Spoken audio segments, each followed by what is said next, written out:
So here's some general guidance in reading the California Corporations Code. As I've said, the California statutes are all contained in 29 named codes. And the fifth alphabetically is the Corporations Code. All of them have general or preliminary provisions that help in reading and interpreting that code sections. So the following are some selected general provisions of the California Corporations Code. Section 1 says that the act is known as the Corporations Code. Section 2 says that the provisions of the code, insofar as they're substantially the same as existing statutory provisions relating to the same subject matter, are to be construed as restatements and continuations rather than as new enactments. Section 5 says that the general provisions, the rules of construction, and definitions govern the construction of the provisions of the California Corporations Code. Section 6 says that title, division, part, chapter, article, and section headings contained do not in any manner affect the scope, meaning, or intent of any particular provisions of the code. Section 7 says that whenever a power is granted to a public officer or a duty is imposed upon them, that power may be exercised or the duty performed by a deputy of the officer. Section 8 says that writing includes any form of recorded message that's capable of comprehension by ordinary visual means. It also says that when any notice, report, statement, or record is required and authorized, it must be made in writing in the English language.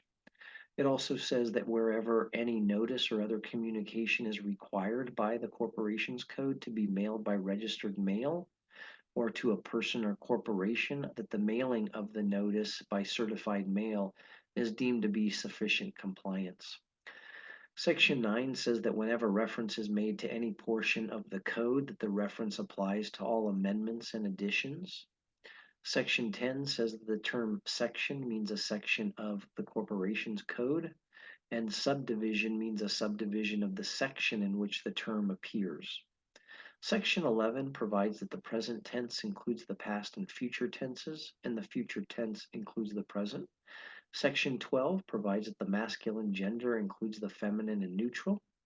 Section 12.2 defines the term spouse to include a registered domestic partner. Section 13 says that the singular number includes the plural and the plural includes the singular. Section 15 deems that the term shall is mandatory and may is permissive. Section 16 says that an oath includes an affirmation. Section 17 defines signature to include a mark when the signer cannot write, the signer's name being written near the mark by a witness who writes his own name near the signer's name. But a signature by mark can be acknowledged or can serve as a signature to a sworn statement only when two witnesses so sign their own names. Section 18 defines the term person to include a corporation as well as a natural person. And finally, Section 19 says that if any provision of the corporation's code is held invalid, then it does not affect the other provisions of the California Corporations Code.